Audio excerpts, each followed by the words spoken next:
What is the worst thing you've ever seen someone do at a funeral? A few years back, when the uncle of my mother died, my young cousin, 8, cried a lot at the funeral. It took some time, but eventually he calmed down, and his parents went for a little walk with him for some distraction. But then he noticed that his first name was written on one of the tombstones. He mentions it loudly, and one of the bystanders said, quote, "Yeah, it's already reserved for you." He immediately started crying again. Story 2. My mother-in-law took a photo of a wine glass during the lunch we had after, and she posted it on Facebook. Guess what her caption was? "Life is grand." It was my mother's funeral. Story 3. My nan told my dad at his own father's funeral that her pain was much greater because she had lost a husband, while he had only lost his dad. As if grief is a competition. She's a crappy person anyway, and not even blood related to us, so we just kinda don't associate anymore. Edit. She called my dad last night, claiming that she and my granddad had a baby in 1999, and the baby died when it was 5. But she's full of crap, just making up lies and hopes we'll associate with her again. Story 4. Nowhere near as bad as most comments, but the family didn't allow for his twin to speak.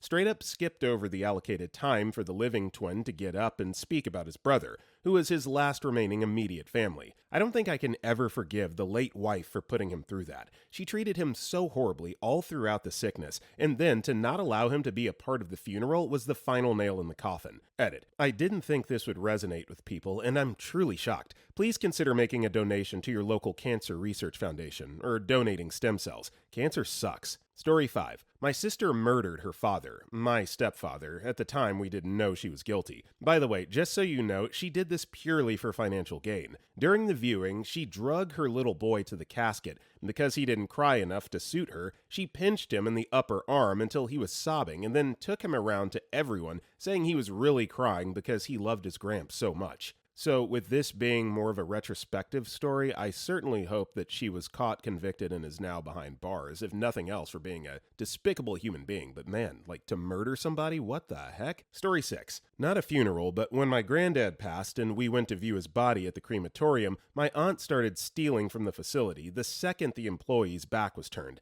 Just shoving anything that wasn't nailed down into her purse and pockets. Unbelievable. And yes, we called her out and made her put it all back. Story 7. My brother-in-law is a mortician. Boy, does he have stories. One of the best. A guy disguised himself as a nun, shows up at the funeral, pulls a gun from under his habit, and tries to shoot the deceased's son. Luckily, the gun malfunctioned and didn't fire. The son then decks the nun and knocks him out, kicks him in the head a few times, and is pulled off by other family. Police are called, yada yada yada. Turns out, the deceased owed the nun quite a lot of money, and the son had refused to honor the debt. Story 8. My uncle was cremated. He lived across from a lake, and it was decided that he wanted his ashes spread on this little island on this lake. I was tasked with swimming with the urn from the boat to the island, holding it out of the water. I then stood at the edge of a small cliff with my nephews beside me and all the family watching in the boat. I open the urn to dump his ashes over the cliff. We all say a few things, and as I go to dump the ashes, the wind picks up and blows the ashes all over my wet body. One of the worst things that ever happened to me. Story 9.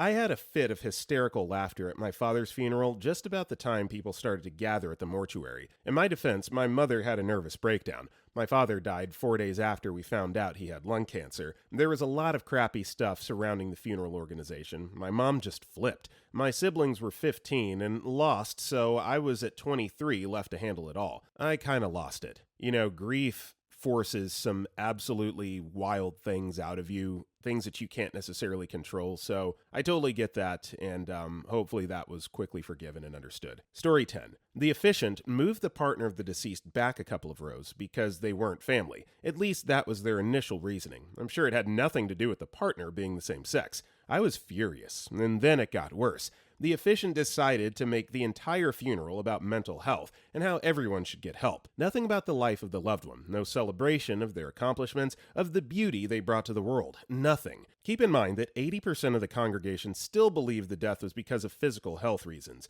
We would have coped with the knowledge, but telling us it was a self-unaliving only as a platform for the rest of us to seek help was heartbreaking.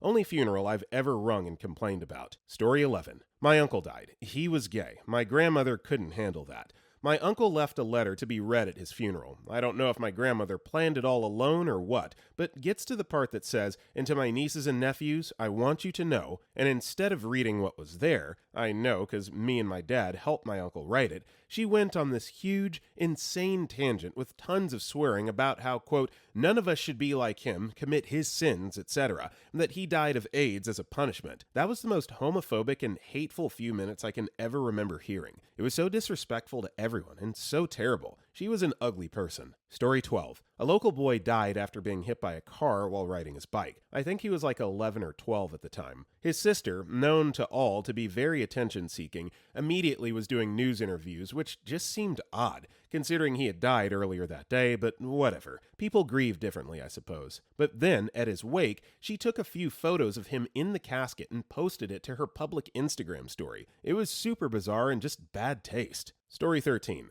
After the eulogist had talked for 45 minutes, the pastor went over to the lectern and politely asked him to conclude his eulogy. The guy boldly told the pastor, quote, I'll stop when I'm damn good and ready, and proceeded talking for about 20 more minutes. The total funeral church lasted for 2 3/4 hours. It seemed endless. Story 14. My minister once told a story. He was waiting in a room off the sanctuary before the funeral when he heard scuffing noises. When he went to investigate, the brother and sister of the deceased had pulled the body out of the casket and propped it between them. They explained that they didn't have a recent photo of the three of them and were delighted he showed up to take the picture. Yeah, so I don't understand how there's ever an appropriate moment to take and post photos of someone that is deceased. That just sounds morbidly disrespectful, but that's just me. Story 15. The Baptist preacher at my grandma's funeral tried to convert my Jewish family. Mom converted to marry my dad. Brother and I were raised Jewish. Said very pointedly that a non-Christian family won't be able to reunite with her in heaven, and other hurtful things directed at us. My grandma was very open and accepting of my mom's faith change, but this preacher was a total douche. Wrong place and time to try that. Story 21. I took my ex to my grandma's funeral, even though he met her once, for moral support as it was a very unexpected death, and I was super close to my grandma. Now, my ex likes to cosplay / dress up as rock stars. That being said, I told him to please tone it down. It's not the time or the place to show up dressed as Alex Cooper or Nikki Sixx. So while he does tone it down slightly, he still shows up dressed in a big theatrical black trench coat, despite it being the literal middle of summer, with a red button down that was left half unbuttoned and a bunch of giant-ass cross necklaces. Not to mention a little Nikki Sixx makeup to top it all off. I remember asking him if he'd please reconsider changing into something that wasn't as intense. He got mad and accused me of being like his controlling mother. Now, I suppose his outfit doesn't sound bad, but in context, it was embarrassing as duck. My grandma was a little old, God-fearing lady, and she, of course, had a group of friends she went to church with. Not to mention all the people she went to school with, most of which probably thought the Beatles were dressed too strange to be big hits. So he was being whispered about and glared at the entire time, which he loved because any attention was good attention in his eyes. He also signed her funeral book as Alice Cooper. Story 22. This is a story my father told me from when he was a child in the 1940s.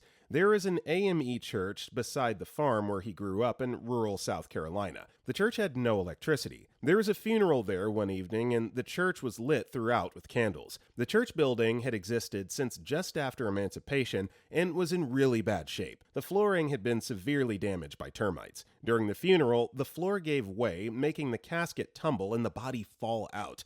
Everyone ran out of the church in terror. Making matters worse, the candles that were on the casket fell to the floor and set the church on fire. The whole community watched outside as it burned to the ground. Story 23. Watched my cousin's abusive, now ex-husband, demand that his son not cry or show emotion at his grandmother's, my aunt, funeral, or else he would call him weak. Luckily, my dad was there and told him otherwise. The guy only showed up to the funeral anyway because he was constantly hounding my cousin about how much money my aunt had left her. Story 24. When my father died, his female dog's second wife had compiled a playlist of all his favorite songs.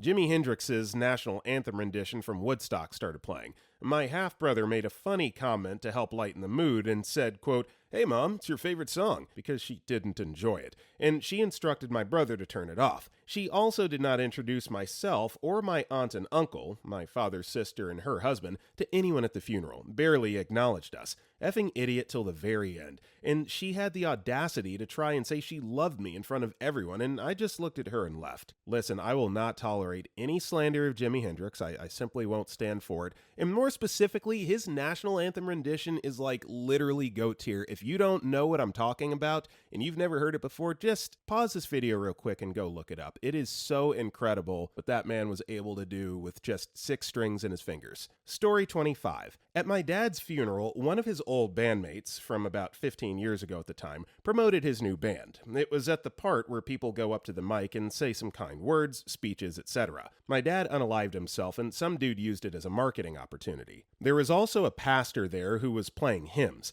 My dad was an atheist. My dad was also dead for over a week. His side of the family decided to have an open casket. Still had rope marks around his neck. There was this stench of decomposition that filled the room. Ugh. Story 27. Friend of mine was shot and killed by the police shortly after high school. Long story, but the short version is he lost access to his psych meds and started breaking down, stumbled into someone's backyard and passed out. Woke up the police screaming at him and he was shot. A guy we all knew in high school showed up at his funeral. After he was buried and people are sitting around in shock, he starts giving a speech about how this isn't right, isn't what he would have wanted, and turning it into something about him. He ended up getting tackled by a few people and basically forced to leave. Story 28. 2 different situations. When I was 10 at my grandpa's funeral, a relative told me I was lucky for being so young because now I'll never remember/miss my grandpa. At my grandma's funeral, her neighbor asked us if he could stop by the house that day and, quote, take some stuff off our hands. No offer of money, just wanted free stuff. Story 29. At my grandmother's wake, my mother's jerkhead sister, I don't consider her family to myself anymore, sequestered herself in a coat room, bawling,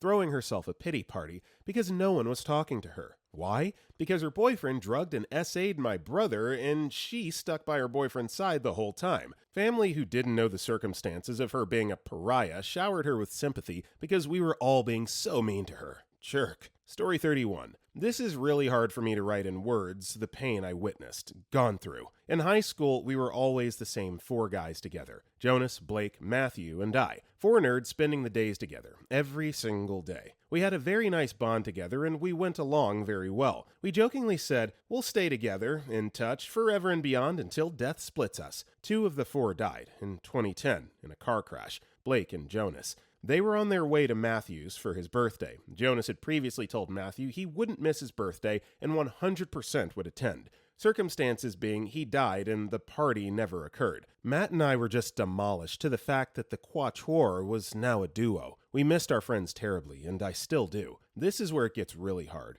During the funerals, Matt came to me and said, do you remember what we were saying in high school? That we'd always be together and around each other no matter what? I replied, of course I do. He walked towards the 2 coffins laying next to each other and drank a liquid that made him collapse. He was called dead when the paramedics arrived. I'm sorry, I don't feel like writing any more details to this. It's already very painful to write. The quatuor is now a solo. I will probably seem like a bad person, but when we did that promise in high school, I thought it was real, but I wouldn't have done what Matthew did. He took it very seriously and respected the promise. I wouldn't have added more pain to the broken hearts and families by ending myself to respect a promise. They're now buried in the same cemetery, few stones from each other. I visited them 5 times a year minimum, during each individual birthday, plus the crash day, plus funerals day. Sorry for my bad English. Story 32. At the end of my grandmother's funeral, the priest pulled my grandfather aside and asked for more donations. My grandfather had donated thousands over the years to the church. The fact that the priest asked at my grandfather's wife's funeral is disgusting. I didn't know, however, until we left. Otherwise, I would have probably punched him. Story 33. My grandsister died recently, and they were holding a service at my aunt's house before the burial. My gran, closing in on 90, deaf as a post and suffering from vascular dementia, lost patience with the celebrant as she was about halfway through the reading and loudly announces, "Oh, will she just not bloody shut up?" at the top of her voice. My poor mum was completely mortified, although the rest of the family was very understanding. Luckily, no one returned the favor at my grand service the following year. Story 34. A friend of the family with a notorious drinking problem showed up to the visitation and service extremely intoxicated. She's not a sad drunk. She's a happy, huggy drunk, so she went around sloppily hugging everyone, even people she didn't know. She slurred introductions and condolences to everyone for about an hour, then tripped over a settee in one of the sitting rooms of the funeral home and face-planted. Story 35. Just told this story on another thread. Not a good thing to do at a Catholic funeral, but to be honest, it was funny. My great-uncle had a very Catholic funeral. If you know Catholic funerals, it's just a big Catholic mass with a blip about the person who died. Anyway, my great-aunt is that person who's friends with everyone,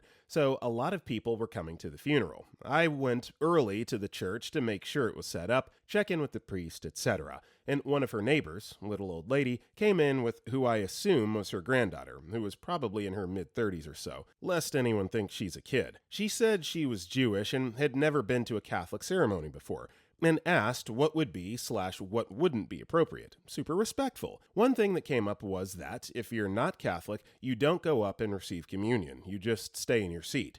So fast forward to the ceremony, which was beautiful and emotional. We as a family go up first to receive communion. As I'm walking to the side, I hear a slight commotion behind me. It turns out that the granddaughter went up to receive communion, and instead of laying out your hands as you do to accept it, or let the priest put it on your tongue, she just plucked it out of the priest's hands and started walking away with it held between her fingers and in front of her. I turned and saw the priest chase after her. I mean, not the best thing ever, but you would have thought she tried to set the church on fire.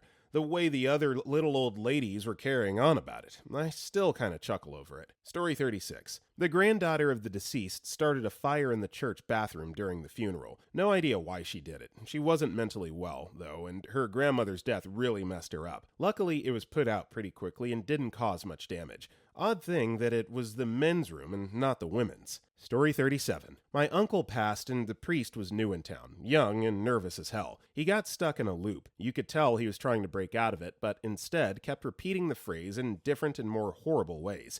He may be in heaven with the Lord, but his wife, aunt's name, is still on earth with us.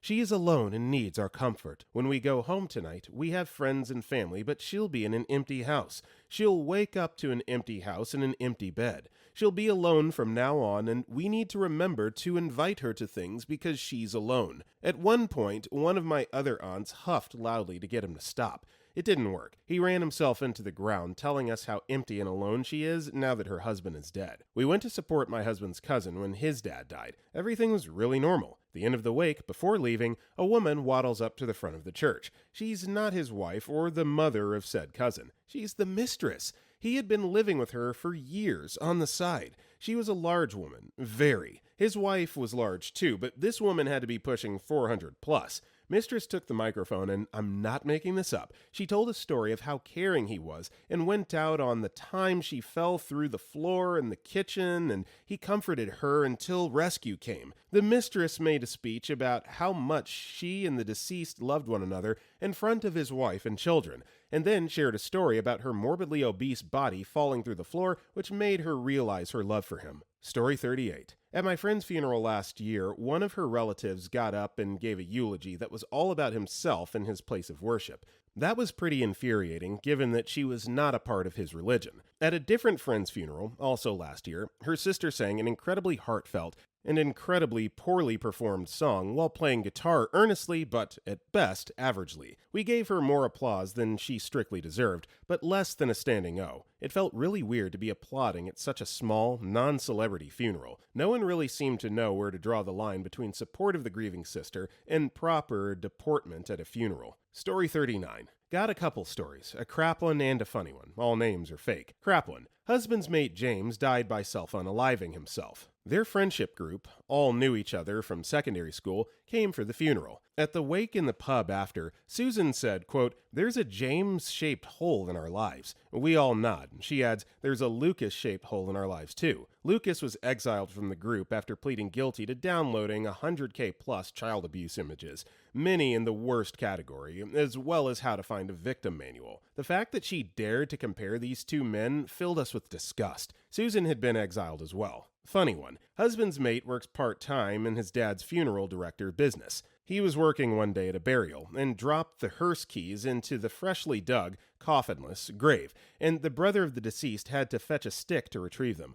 Luckily, all present had a good laugh about it. Story 41. My story isn't as heinous as some of these, but when my wife's grandmother passed a few years back, we arrived at the cemetery with the funeral procession, and they hadn't even dug the hole yet. They did the entire graveside ceremony thing with the casket sitting on a gurney in the grass. All the while, there was a guy waiting in a black hoe just up the hill. It all seemed so strangely, unprofessional. Story 42. At my grandmother's funeral, the casket was being lowered into a grave right next to my grandfather's. It was a very somber moment, and a lot of people were crying. Except for the funeral director. She was grinning ear to ear. It was not a quick smirk. She was positively beaming through all this misery, and she was making no effort to hide it. She was standing right by the tombstone where everyone could see her, happy as can be. I can understand appreciating a job well done, but Jesus Christ, have some decorum. Story 43. At my grandmother's funeral, some developers were building houses not far from the gravesite, pretty much right next to the cemetery. During the gravesite service, the builders were working and listening to the radio, and whatever station they were listening to played AC/DC's Hell's Bells. Yeah, I had to hear Hell's Bells during my grandmother's funeral. Story 44. This was horribly heartbreaking. My aunt passed suddenly, and her youngest daughter had just had first child about 2 weeks before. She was a postpartum mess, understandably, but my other aunt thought it would be okay to let my cousin get hammered drunk at the funeral. The poor girl was laying on the floor crying and trying to climb in the casket with her mother. It broke my heart, and everyone else's. Story 45. I guess not at, but after my dad's, I was holding his urn and looked at it and, oh, good news, guys, Dad's recyclable. Apparently, at my grandma's funeral, my uncle's phone went off with Hooked in a Feeling as his ringtone. All quiet and then just, ooga chaka. We're not very serious family, though, so all of this was met with good humor, lol. Story 46. When my mom passed, pretty much all of my relatives started to tell stories of how they've helped my mom, and how indebted we should be to them, hoping to get either money or material possessions out of it, even during the funeral itself. Truth was, I was there in almost all of these particular experiences, and not only did they help very little, if at all, but they tried to downplay my mom's backbreaking effort to give me and my siblings a good enough life.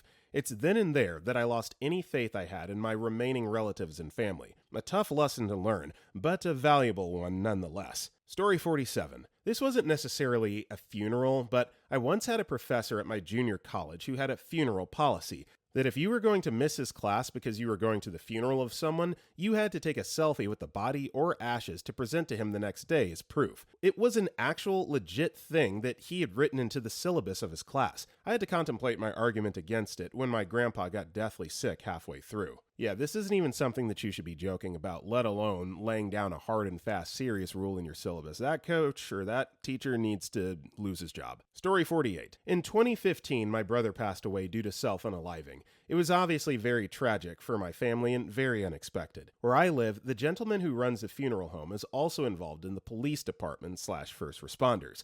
So he was the first person to tell my mother and I my brother had passed, and he was the person who helped us through all of the funeral arrangements. Now, my parents opted to have my brother cremated so he could be buried at the foot of our grandmother's grave because they were really close. So it was decided that there would be a viewing the day before the funeral, a private family, one day, early in the afternoon, and time after that for extended family and friends. It is very important to note, my sister wanted nothing to do with the viewing and spoke strongly about not attending. My mom and dad were more than understanding and let my sister stay home. The day the funeral comes, held at the funeral home. At the point of the room is a closed casket that we were told was empty. The funeral goes off without a hitch. Very sad and heart-wrenching as we had lost my brother.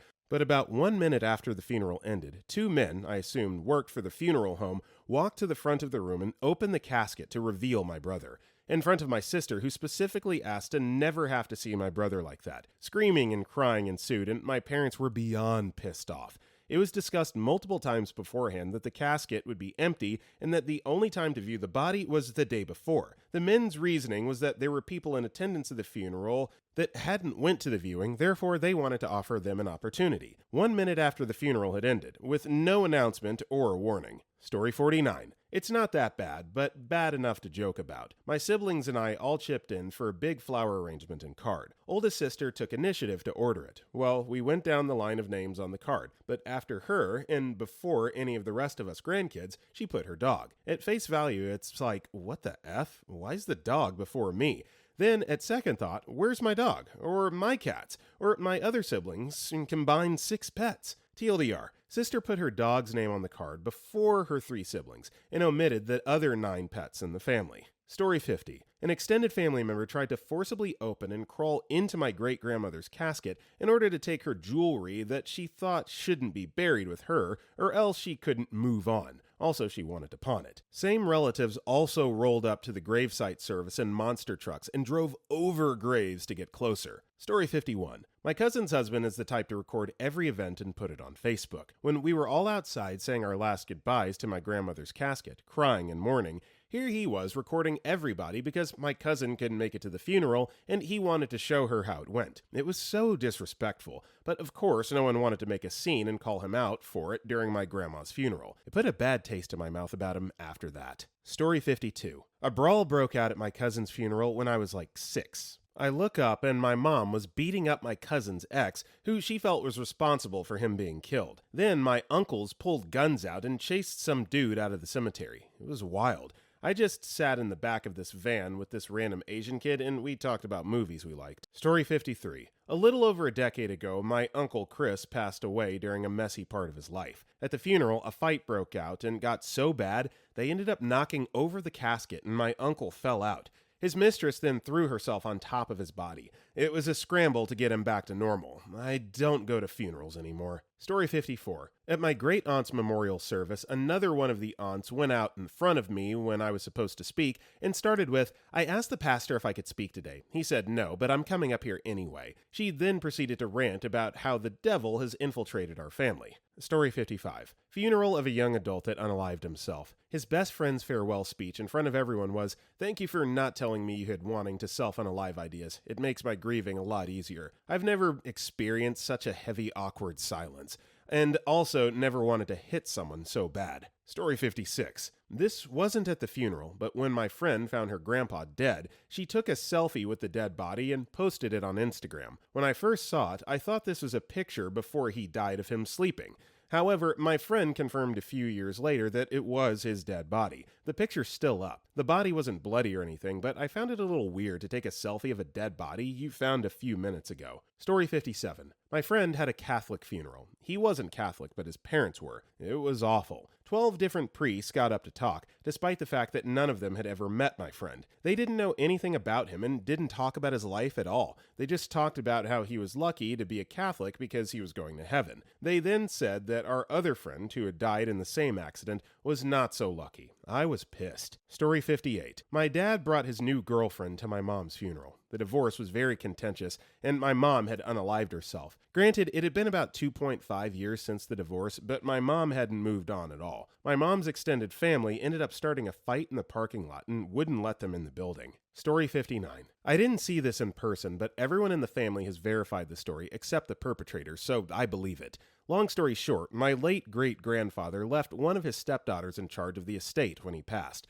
A move that left the family stunned because she's a psycho female dog, and he, of all people, had the least patience for people like her. To this day, we have no idea why. Pretty much before his corpse was cold, that woman had started stealing from my great-grandmother and robbed her blind. I don't have an exact dollar amount, but it was well into the 6 figures, and enough that she could live comfortably for the rest of her life. The executor and her also female dog daughter stole everything. Everything.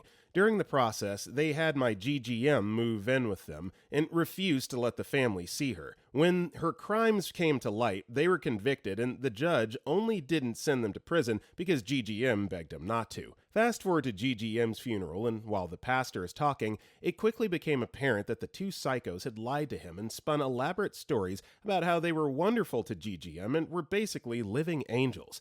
As the pastor went on with what everybody in the room but him knew damn well was bullcrap, my great-aunt snapped, apologized to the pastor for her upcoming outburst, and read the two of them the riot act in front of God and everybody. Unfortunately, there's no happy ending here, as the perpetrators were not punished whatsoever, and are still happily living with the stolen assets, but at least they were finally publicly called out and are largely ostracized from the community. Story 60. I went to an outdoor, dog-friendly funeral for a coworker who was hit by a car. Said coworker ran a dog rescue and had friends and people that had adopted pets from her show up. One such person told a long story when asked if anyone wanted to say a few words about how she hated what the dog was named, but he had already learned his name, so now that so-and-so wasn't there to stop her, she was changing it.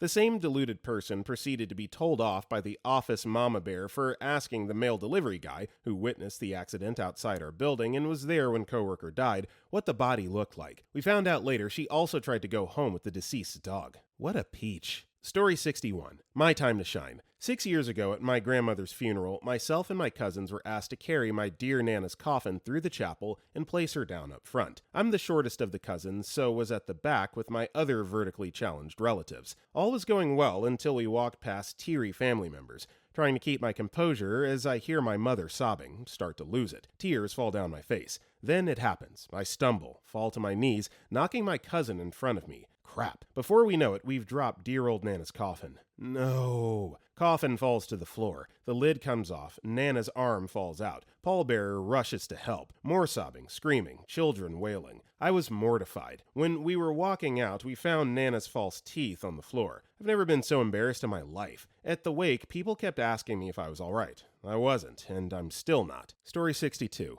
I was at my wife's grandfather's funeral, and all was well, and there was an elevator like music playing in the background. Once the song finished, this extreme death metal came on, like Cannibal Corpse type music. Everyone was crying and looking around like, what the F is going on? The funeral director was standing in the back and didn't even notice. Legit had to ask him to change the song. Story 63. Grief does weird things to people. I always tell people, someone, and for some reason it's never who you think it would be, will make it all about them. Like, it's not the uber-religious aunt who's half crazy, didn't set fire to her own barn out of spite, but some random cousin barely anyone knows will toss herself in the casket and wail like an Irish banshee. Hard to say the worst, but one of the weird ones I was not prepared for. I was working at my desk on a typical Thursday afternoon. A semi-religious, but not in-your-face religious, coworker came to my desk and said, "You had lunch yet?" I said, "Yes." "Too bad. You're coming with me to a funeral." "What?" "Get your coat. We're going to coworker's funeral." Coworker died? Get your coat. So just like that, 30 minutes later, I'm in a Southern Baptist church packed full of people. The coworker had not died, but his child was born stillborn. So this was a funeral for a stillborn baby, and it was apparent the entire family had been looking forward to this kid. There was a memorial table where all the baby things had been bought for the infant were laid out, including an infant-sized official NFL-licensed football jersey for the Baltimore Ravens, which was a new team that year. The funeral was long and super religious. The mother was there, having just been released from the hospital, and was obviously not in the mood to be there. She was still in shock, staring off into space most of the time, or possibly still on painkillers. I mean, it was super tragic, and I was not prepared for this.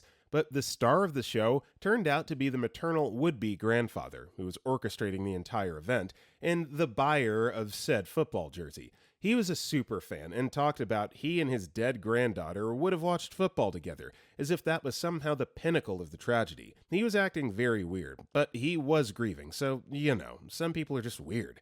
Later on, during the wake, the grandfather had hired a catering company that had a huge spread, and I mean, a lot of food. And since we were all very sad, kind of in shock, and so on, people only nibbled at the food. This made him very angry, and he kept going up to everyone, "Try the ziti, it's made with authentic Greek feta." And eventually, he started making passive-aggressive comments about how much money he had spent on the food, and now it would go to waste. Then the coworker who dragged me there took me back to work, but not before the father of the deceased shook my hand and tearfully thanked me for coming, and how much it meant to him. When I made the comment I didn't even know he was expecting a baby, he said it was a complicated pregnancy. I didn't want to jinx it. And 30 minutes later, I'm back at my desk. It was like I was teleported into a wormhole universe for 3 hours with no warning, so it wasn't awful as much as awkward and strange.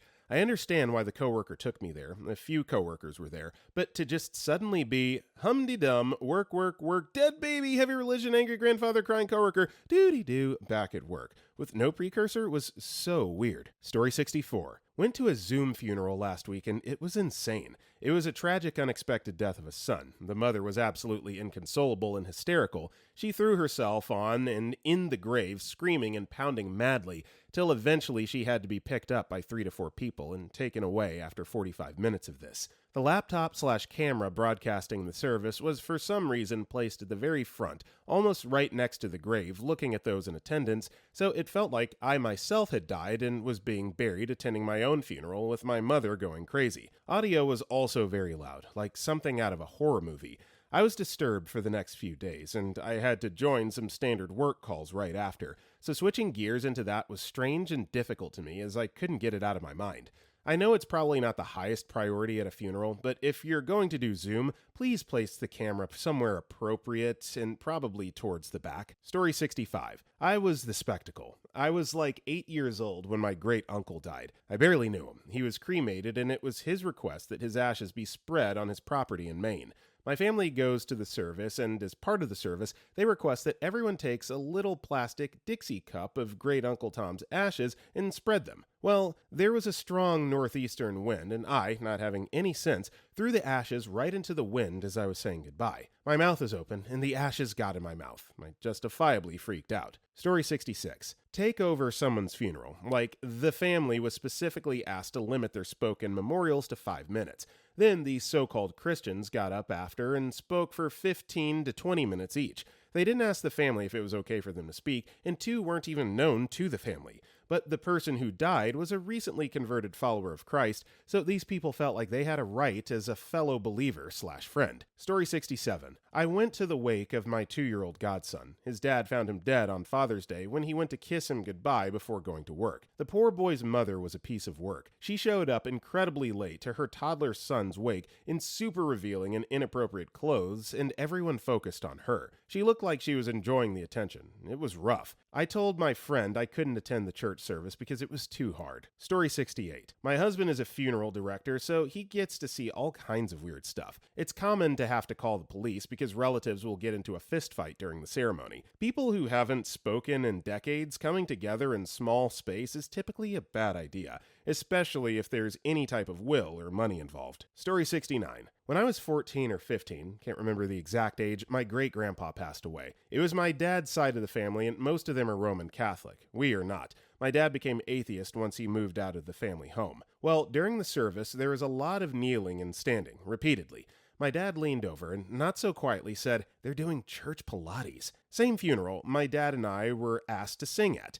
But they didn't tell us when we'd be singing. So we started singing this song that my great-grandpa asked for us to perform. When you and I were young, Maggie. And it turned out to be when they carried his casket out. That was a little traumatic for me, considering everyone was wailing and I had to keep composure. Story 70. When my mother was still working in the funeral business, she had a family that was, to put it kindly, extremely violently fractured. The side of the family that was organizing the service ended up having to organize security to stand at the door to the chapel to ensure the opposing faction were barred from entering. There was a fire alarm pulled just as the service was coming to a close, so they had to evacuate. How convenient. And yes, fire alarms are, very rightly, concerning. And even more so when you're in a crematorium. Luckily, there were no incidents, but she did later hear that there was a ruckus at the reception held in the pub following the service. Story 71. Attend. I was 12 years old. I thought I did something wrong for so many years after, or that there was something wrong with me. It was the funeral of my grandfather, dad's side. I couldn't cry. In fact, I was ecstatically happy. My immediate family wasn't religious, but my grandmother was, so we had the funeral in a church. I thought the God I didn't believe in would find out I was happy with someone had died and smite me down. My grandfather was a child predator, and I hadn't seen him since I first told my parents I didn't want to go back to my grandparents' house because, quote, Grandpa makes me feel wrong. My parents did the right thing and cut off all contact. They believed me immediately, but they wanted to support my grandmother when he passed, and were worried about the rest of the family reacting badly if we didn't go to the funeral. Feeling so free and happy at the funeral made me feel fundamentally wrong for years, until I found out my dad felt the same way. When I finally talked to him about my feelings, he says he should have have never allowed family pressure to make us attend. Story 72. It was bad in regards of situation, but pretty funny otherwise. A funeral ceremony was held in a chapel, a bit unheated, in winter with below zero temperature outside. The woman who died was to be cremated afterwards, but this was not an official part for every attendee. So after this chapel part, they're to go to a restaurant to have dinner and sort of family gathering. Quite large family, some of them coming from far away. The ceremony is over. One of the uncles yells, "Okay, Grandma's now going to warm up a bit." Cremation. "Let's all do the same, shall we?" Dinner and warm restaurant. Off-color joke. I mean, I get that you're going for humor. Perhaps not the best time, best place. It'd be funny literally in any other setting, though, I would say. Story 73. At my grandfather's funeral, my sister, my cousin's sister, and I wrote speeches for him. My older sister wrote it in Punjabi. We're a Punjabi family, because she felt comfortable speaking it fluently. Although I do know Punjabi fluently, I found that, especially back then, I felt like I could express what I felt better in English. No one in my family minded. My grandfather knew fluent English, and the poem I wrote was for him, so I didn't care if other people could understand it or not. My cousin's sister also wrote hers in English for the same reason. So, a little bit of backstory. Punjabi people have a weird habit of inviting literally everyone to any event. Everyone in small Punjabi villages knows one another, so they always invite those families, even though we no longer even live in that village and have moved across the world to a different country. There's a million random people that I've never seen or met before who are walking around the place in which we had the funeral. So anyway, at the funeral service, my sister goes first with hers and my cousin, and I follow with ours. We continue the funeral, and as it comes to an end, our families gather together to try to calm down and stop crying and stuff. All that jazz. And as we're sitting there, waiting to be handed his ashes, we're a Sikh family, and Sikhs cremate themselves after death, we hear random old woman muttering about how disrespectful it was for us to do the speech in English. What were they even babbling about? Whitewashed Canadians? The two younger ones forgot how to speak Punjabi, I guess. How can they do it in English when they know not everyone here can speak it? Just going on in the insults, while we are right there mourning the death of our grandfather. They were pretending to whisper it to one another, but it was almost as if they wanted us to hear them. I just don't understand how these grown-ass women expected us to take them into consideration when we didn't even know who they were or why they were there. And the heartlessness of making fun of an 11-year-old and a 10-year-old at their grandfather's funeral, of all places? I bet it's not as weird or rude as some of these other responses, but it was just something I could never get out of my head.